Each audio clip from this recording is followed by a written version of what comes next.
Thank you for joining XRO, which is India's first AR/VR focused podcast. And today I'm delighted to have with me Mr. Gavin Newton Tanzer, who's the co-founder and president of Sunrise International and the host of AWE, which is Augmented World Expo Asia.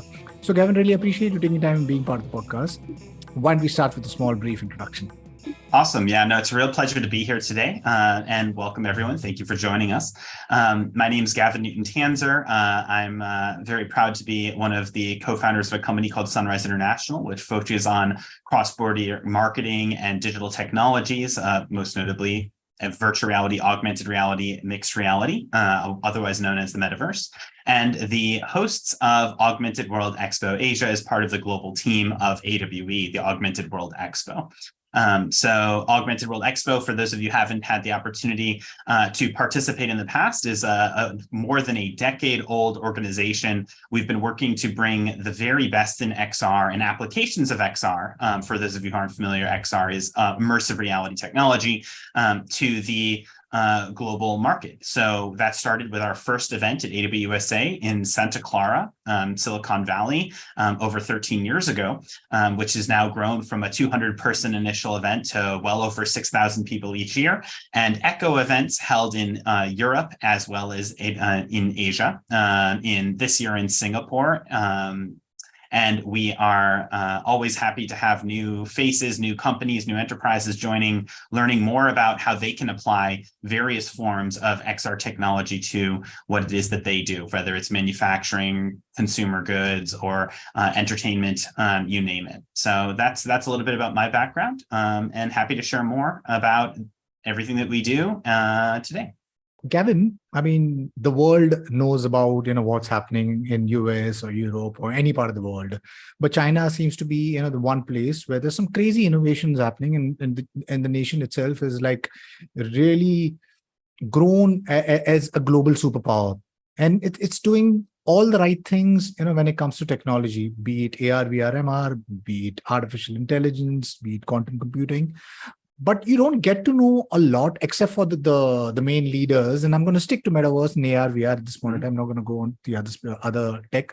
So we know about, the Pico VRs and the Nreals. Can you elaborate on that? What's happening in the China market? And maybe you could talk about some of the leaders in the space, what they're doing at the cutting edge. I'd say the first and foremost interesting trend is that it's there's a bit of government-sponsored innovation, which has led to a bit of a heavy emphasis on hardware. And so as a result, Chinese smartware, smart glasses companies, haptics companies are quite far ahead and quite numerous. So you'll find, of course, there's Nreal, which focuses on the global market, but there's a number of other domestic manufacturers who are working on their own headsets. They have a very strong manufacturing base, working with companies like Gore-Tex or Foxconn, and working either on specific component parts like displays or sometimes even full-fledged smartware. So I think you're going to find not only this year at AWE Asia, but in many years to come, a very heavy emphasis on that hardware manufacturing side as smart glasses become from sort of a interesting side use case of mixed reality technology to much more of the forefront of how we leverage AR going forward. So that's one piece. Now, in terms of VR adoption, Chinese VR adoption is actually extremely high, but in an extremely different modality than you would see outside of it. So most of us that have used VR technology outside of China have done so either from a friend or buying one of our own VR headsets for ourselves. And so this concept of like having a consumer device at your house, whether it's a Quest, whether it's a Valve headset or HP or HTC, etc. The idea is generally that you would have one yourself, download your own games, participate kind of there. Maybe you've seen some at expos or live events on occasion. In China, however, because there's such a wide distribution of gaming centers, it's very inexpensive for someone to set up a small mini studio, which becomes functionally a small business. And these are popping up in cities all across China, in sometimes multiple streets, even nearby. And so you have these like mini arcades or gaming centers where people can go and experience not just sort of consumer glasses, but maybe slightly higher, more top of the line devices and haptic rigs for a more sophisticated gaming experience. So as a result, the numbers can be a little bit distorting because you don't see quite as much consumer adoption as you would expect with people buying their own devices. But that's because they have such easy access to high quality devices in gaming centers. So it's an interesting sort of marketplace in that respect. In terms of AR adoption, that's where I would say there's probably the most opportunity in China still, because they have such a heavy reliance on single all-consuming applications such as WeChat. Or Weibo, for example, or of course, Douyin, like Chinese TikTok. You're able to see these platforms are now really starting to lean into AR applications. So WeChat recently opened its own AR application inside of the application itself. You're seeing for quite some time, ByteDance have a heavy emphasis on integrating XR features into their application. Of course, now with the acquisition of Pico, that's only more true. And so what you're going to find there is more of a tech titan-led approach to AR than what you see, for example, outside of it, where AR, outside of China, where AR is led by platform partners such as Eighth Wall or Zapper or Blipper or companies along those lines that are creating tech platforms or integrating augmented reality solutions. So very different marketplace. I'd say definitely quite a heavy emphasis on hardware, looking to develop that into a global ecosystem. I'd say VR is more of still an entertainment driven approach, though they're looking for more enterprise applications, and augmented reality very much reliant on those tech titans to become a bit more popular, though really starting to make its way into museums and consumer technology at this moment. So someone who is, outsider, I mean, the perspective or the view is that, obviously, like you said, there's a government sponsored innovation which is driving, all the really crazy innovation over there. And hardware is the space, where they lead. And you mentioned about, the entire country has got, arcades all over. So you get access to, these great quality headsets rather than going and acquiring yourself, like one of these expensive headsets. When it comes to India, it's completely opposite. Mm-hmm. So there are arcades, but very few, and we lack the hardware ecosystem. We are very rich in the software ecosystem. There's a hardcore developer ecosystem. We have AI developers, we got Metaverse developers, we got Web3 developers. But when it comes to hardware, I think the government is just about now understanding the need to have a local, in-house, grown, locally grown market. But tell me, is that something also which is a deterrent? Because, I mean, unlike like maybe China and maybe now even possibly India is maybe trying to follow the same model, America and Europe have taken the approach where it's obviously, they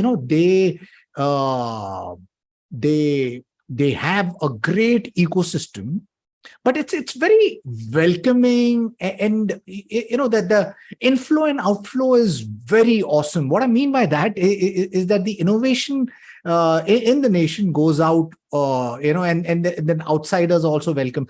For me, somebody who's sitting in India, I get the feeling that China has built this wall where it's very difficult to kind of breach in if you're an outsider. How far is that true? And for the local startup, the ecosystem, is it like it's so there's only like the STCs and the Picos and the Nreals which have gone international, but like you said, there's so many other scores of startups. So how do they, I mean, are they only confined or servicing or creating service and solution for the China market, or do they have also an intention to grow globally? Because if that's the case, it'll be so great to find a way to create a bridge and because push drive this ecosystem forward. Yeah, I think you hit the nail right on the head, which is The reality is, to a certain extent, everything you just said is absolutely true, that there's an incredibly rich startup ecosystem in China, but it is quite self-contained. It's Chinese founders frequently creating solutions in the XR space, which predominantly still leans on the Chinese market. It's only recently where I think you're seeing an approach. I think Enreal takes this approach, and a number of other companies have taken this approach lately, where they create a startup with the global market in mind from the get-go. Another company called Metaverse is doing something similar. And this is a relatively new strategy. It's one that is not done lightly, because a lot of venture capitalists will believe that it's difficult to both accomplish a large expansion in China's own domestic market, as well as go global at the same time. You'll see some companies, though there have been companies who've been able to do so tremendously successfully. So most notably ByteDance, right, with its global expansion of TikTok, as well as its success domestically at home is Douyin.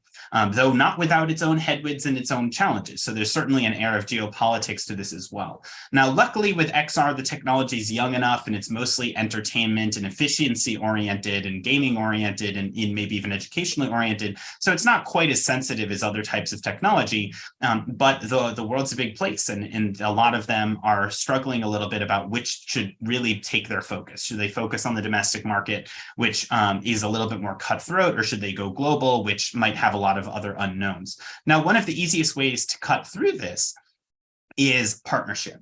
And that's one of the things that we're really hoping to see more of. And what we were beginning to see pre-pandemic at AWE Asia in particular, we've always welcomed startups from India, from China to AWE USA, though again, that tends to be a slightly larger or mid-size startups or companies in general, just because of the cost involved in traveling to those events and engaging in that community, similar with Europe. But in AWE Asia, we're really hoping to foster a bit more domestic collaboration, bringing enterprises, global enterprises to the stage, and providing an opportunity for software developers in India to learn about the latest augmented reality tools that are developed, or learn about even how certain companies are creating solutions in China or in other regions, like in South Korea or in Japan, where there's also tremendous exposure to new types of technology. For example, by far, Japan remains the leader in augmented reality deployment and solutions, much, much deeper in the market than anything that you'd see in China.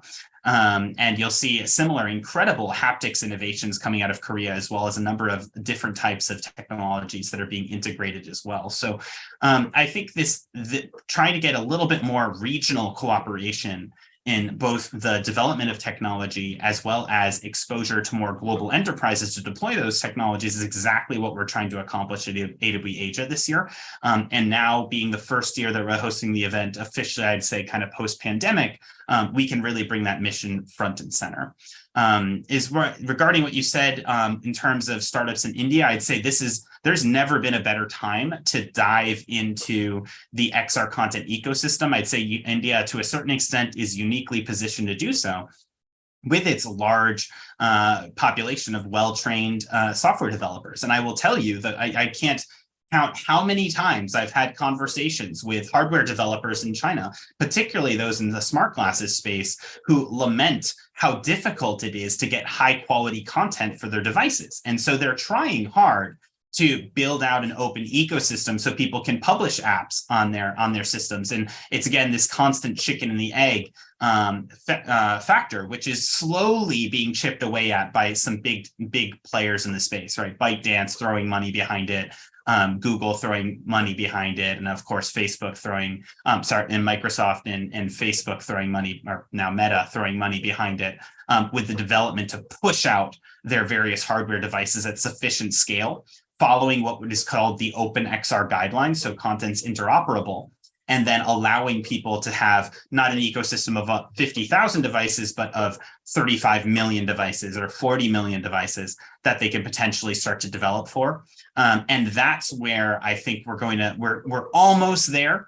at really breaking through. Certainly in VR, we're almost there, breaking through. The augmented reality technology, now LiDAR integrated, for example, into modern iPhones and a variety of other types of technologies that are just better chips that are enabling higher quality computation for SLAM technology in phones in general, are enabling phones to become a very powerful augmented reality device, just kind of opening up the market so that, for example, small development teams in India with creative designers, just a couple programmers, can launch content that can go viral worldwide, hopefully like a Pokemon Go or other types of widespread, or a Beat Saber, depending on what it is that they're looking to do. So I think we're getting closer to that space, and hopefully we're going to see an app boom, just like we saw with smartphones more than a decade and a half ago. So that's kind of what we're all waiting and anticipating. Lovely. I think, yeah, we're sitting in such an exciting point in time, and the ones who invested in VR, AR, MR, we've just been waiting for the longest time. And I think, this is it when it all starts converging and starts bearing the fruits, And you mentioned, it's not just China, the Asia itself, there's these pockets, which is, like you said, Japan is leading in AR, Korea is leading in haptics, India is leading in the software part, China is leading in the hardware part, but it still seems to be so segregated, And I think what you said, partnership and collaboration, I think that's the key. I guess, if an organization, whether it's AWE or somebody else who understands the importance of partnership and collaboration and kind of creates these bridges, I think we won't be just depending upon these governments or investors or these big tech companies to drive the conversation of making metaverse more, mainstream. I think together, I think if we join hands, there is so much that can be done to drive this ecosystem and make this technology accessible, as well as something which empowers everyone, whether it's individuals or consumers. Now, AWE Asia is somewhat playing like that role, the evangelist role, right? So maybe talk about AWE Asia. What's the plan? Absolutely. And about the event? So we're very excited to be in Singapore for the first time. And part of that is we really do want to be in a place that kind of collectively can bring everyone together as much as possible. Whereas, for example, the past few years, because of the pandemic, we were basically limited to hosting inside of China as our host country, because they were the only ones who were able to allow basically events to happen through zero COVID. But now that we're finally opening up, I think that sort of siloing of innovation throughout Asia, the pandemic is a big part of it. That the exchange of ideas really was kind of frozen to a certain extent over 2 or 3 years. There was a lot of reluctance to travel, meet each other. And while, yes, certainly deals and partnerships can be conducted over Zoom, for hardware in particular and integration of software solutions, particularly with cutting edge new technology, that early stage sharing and trust takes time to develop. So I think now we're finally going to really see that coming to the forefront.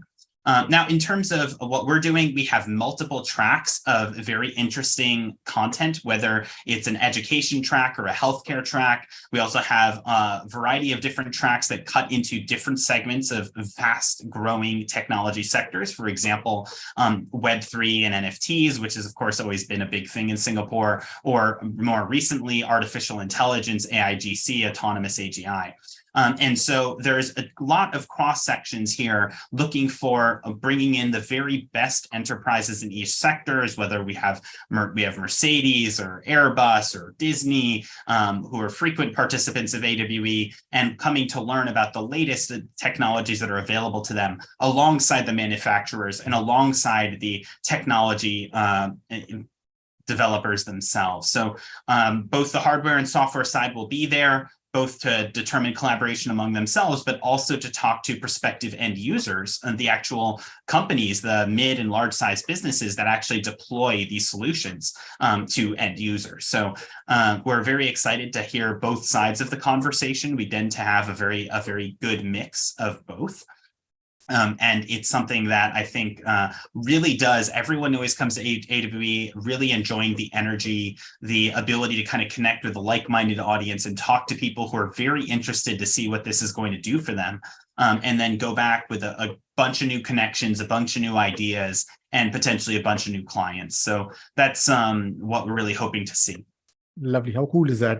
And I look forward for being over there physically. So again, this thing I missed up possibly. Why not hybrid? Why not physical as well as the virtual metaverse? That's my first question. And since you were stressing on application, now AWE, you guys are one of the leaders in the space when it comes to about for evangelizing XR, in the world. So it started with US, now it's spread around the world. So obviously you guys must be having a lot of data. Talking about applications, where's the juice at? Where's the money at? What is it that's like really, making the money? Mm-hmm. Great question. So let's start first with why not hybrid? We actually did do hybrid events 3 years in a row during COVID. Part of it is strictly, frankly speaking, a bandwidth. We've learned that running both a virtual event on its own was a tremendous undertaking. And a virtual event plus a physical event is an even more incredible undertaking, particularly when we operate across 12 different time zones. And so making a genuinely high quality experience where we can make sure the audience is there at the time where the sessions are, that the sessions that they want to hear, and then being able to effectively kind of connect with the people they want is very challenging to do well. Now, we will certainly look at different forms of making the content available. So I encourage anyone who hasn't already to look at All Live. All Live is our always on digital AWE community. So that's just awe.live, where you can learn about upcoming events. And currently, obviously, it's facing the AWE USA event, which is just a couple of weeks away from now. So I encourage you to look at there. Shortly after that, it'll be pivoting to talk more about the content related to AWE Asia. So that's sort of that great place where we have a repository of content. Another great resource is our YouTube channel, where we do share tremendous amounts of the speakers and the best talks and displays are always going to be shared there. And then finally, something we call the weekly spatial, which is our weekly newsletter where we talk about the latest in spatial technology. So definitely recommend looking at those platforms. I definitely say we're always doing various forms of virtual receptions or virtual networking events all throughout the year. And then we have our on-night virtual events as well, which you can also learn more about on All Live. So there's a subsection of these virtual events. We don't house them as a virtual conference. They're kind of individual 30-minute, 60-minute sessions pocketed all throughout the year, but they're super interesting and dynamic as well. Now, in terms of this last question, where's the money? I'd say if you look at every technology hype cycle, it goes up to the top, down to the bottom, up to the top, down to the bottom, up to the top, down to the bottom. And that's just sort of how this is. A lot of the XR sort of entrepreneurs in Asia will remember, if they've been around, been doing this for a little while, they'll remember the hype cycle that came in 2012, 2013, another one that came in around 2017, 2018, most recently with the Metaverse hype cycle when Meta even changed its name. And so we've already been through at least 3, maybe 4 XR hype cycles where people go from, it's going to change the world, and then XR is dead, and it's going to change the world and XR is dead. Now I'd say we're kind of in between cycles because of the way where COVID is. But the thing is, the XR industry continues even with each hype cycle to grow bigger and bigger and more robust and more established each time. So I would say now, for example, for the first time, you are seeing VR games on, for example, the Quest, you most recently earning upwards of $20 to $25 million for a piece of content. That is a tremendous milestone. We used to be talking about, oh, the studio made $1 million in revenue from their game. Now we're talking they made $20 or $25 million in revenue for their game. That's enough for people to start taking notice of, oh, I can actually create an XR application, a VR application, and have it be a viable business for my gaming studio. So I'd say that's a tremendous milestone there.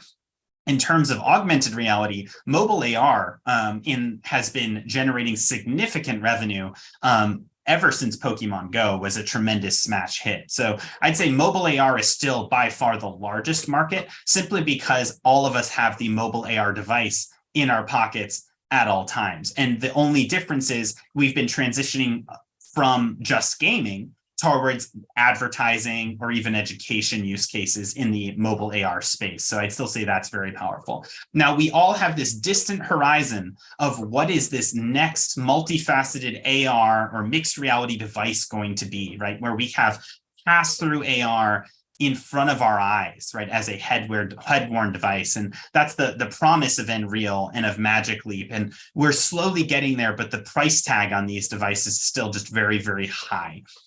And of course, now you most recently had the latest, the Pro version of the Quest headset, which was a big step in this direction, and rumored in a month, we're going to see Apple's take on this market, though again with a slightly bigger price tag. So we're very excited to see this head-worn AR space. I expect it's going to be tremendously impactful, and you have major companies that are investing in it. It's really just a question of bringing that price tag down to a more consumer-ready level, which is going to take a few years. That's just sort of how these things go. Some of you may remember that a VR headset used to cost $1,200 to $1,500, and now we can buy a used headset online for $100, right? Like that's a difference of 5 or 6 years. I'd say we're going to expect the same thing for smart glasses and smartwear, which will really bring that down in a very significant way over the coming years. So a lot to be excited about, and definitely a really interesting time to be a software developer for the Indian community here, developing content, whether it's mobile AR content, definitely big, VR content, huge, particularly for Unity and Unreal Engine developers, and then looking for those ecosystems for smartware where they're willing to even sponsor your content development to basically have more launch-ready applications for the devices. So very exciting, and we're super excited to be a part of this ecosystem as it grows. Lovely. Gavin, really appreciate you taking time and being part of the podcast. Wish you and the team the very best for AWE Global as well as AWE Asia. My last question. India is a huge market opportunity. Mm-hmm. Do we get to see AWE India? First question.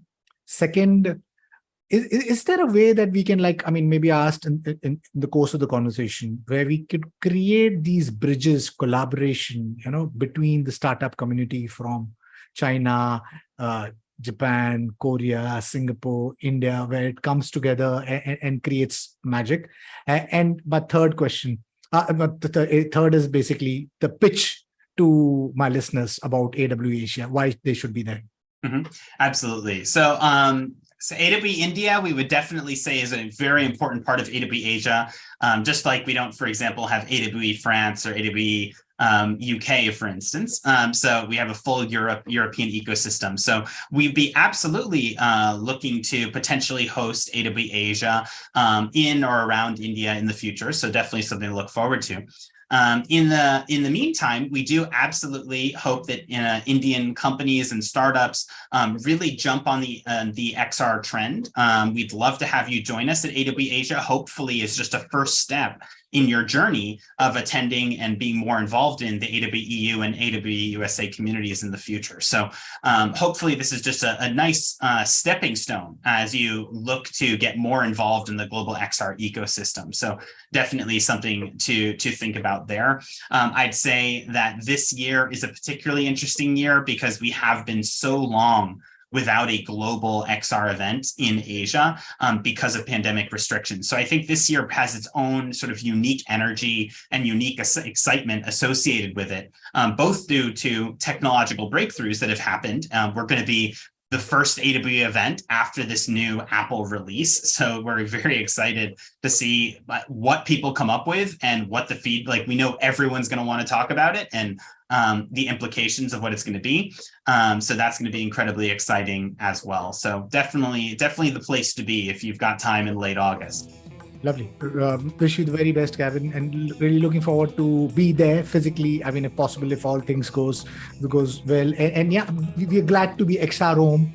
Is glad to be the media partner for AWE Asia. I hope this event is not just successful, but it's that catalyst for driving that much needed collaboration that could, make this technology go completely mainstream. So wish you the very best. Obviously, I'm going to leave behind all the links so that people can get to know where they can reach out to you, AW Asia, get the tickets, and be present in all the details. Thank you for being part of the podcast. And my listeners, if you like what you see in here, then please press the subscribe button. Until next time, see you guys. Bye bye. Thank you, Gavin. Really appreciate this. Thank you.